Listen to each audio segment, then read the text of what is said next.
2025년 노베이스 초보가 쿠팡 위탁 판매 가능할까요?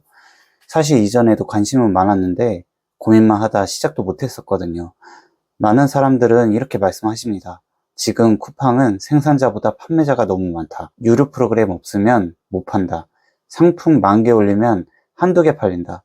마치 시작 전부터 거대한 산을 만난 기분이었어요. 그러던 중 정말 충격적인 것을 보게 됐습니다. 저 같은 초보가 쿠팡에서 매출 내는 영상이었어요. 더 찾아보니까 초보가 보기 좋은 컨텐츠들이 많이 있더라고요.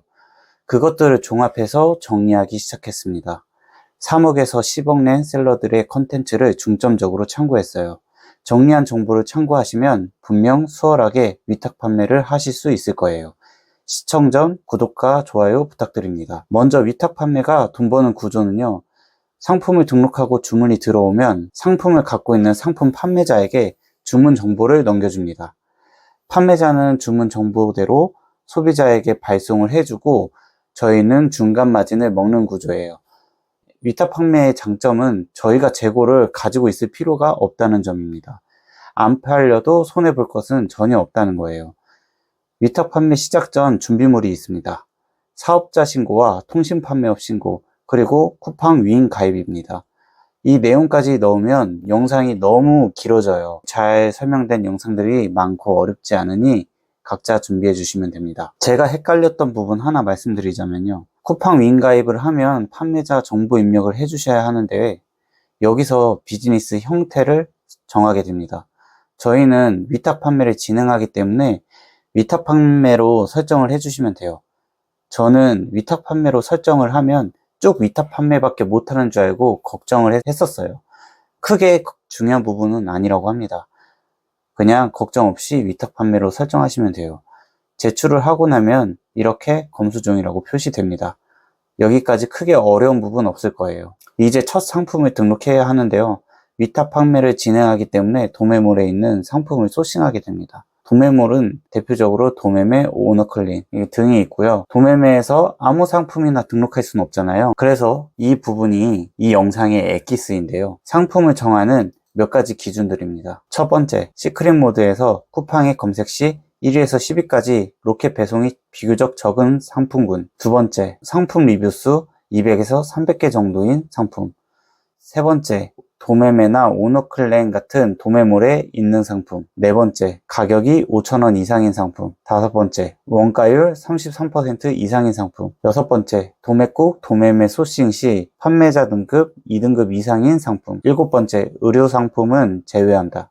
첫 번째, 1위에서 10위 안에 로켓 배송 개수를 보는 이유는요. 로켓 배송은 쿠팡에서 안정적으로 판매하는 셀러이기 때문에 저 같은 초보가 고수 셀러와 경쟁을 피하기 위해서 최대한 로켓 배송이 적은 상품군에 들어가는 것입니다. 이 부분을 정확하게 파악하기 위해서 시크릿 모드로 쿠팡에 들어가는데요. 시크릿 모드로 들어가야 이전 검색 기록에 영향을 받지 않고 순수한 쿠팡 검색 결과가 나오기 때문이에요. 두 번째, 상품 리뷰 수 200개에서 300개 정도 되는 상품은요. 어느 정도 시장성을 파악하면서 초보가 순위를 따라잡을 만한 상품이라는 거예요.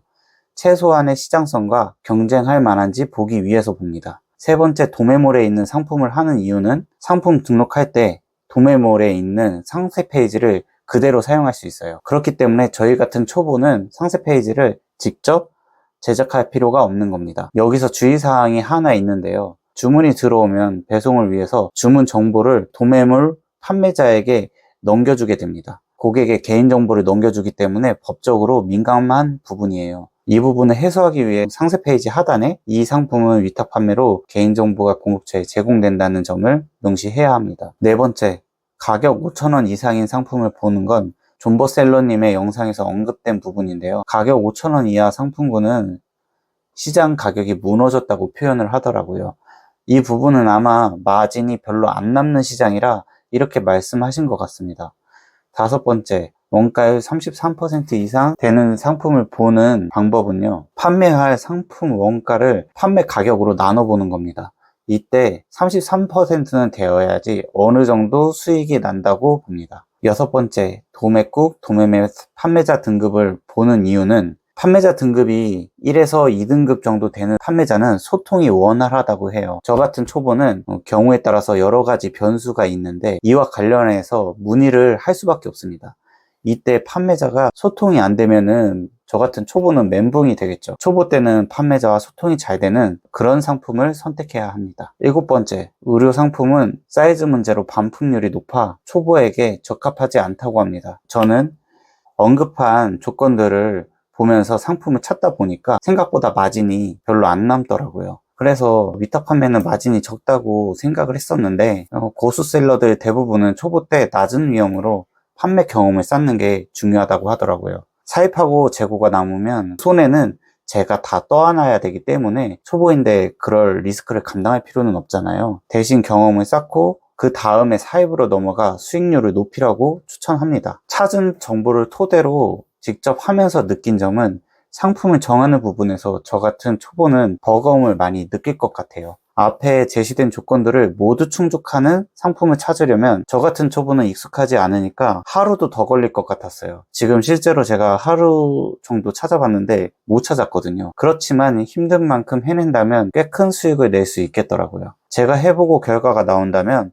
후속 영상도 찍어볼 생각입니다. 오늘 소개한 위탁 판매가 너무 어렵게 느껴질 수 있어요. 그런 분들은 아래 고정 댓글에 비교적 쉬운 부업 영상도 있으니 참고해주세요. 오늘 영상 내용이 좋았다면 구독과 좋아요 부탁드립니다. 감사합니다.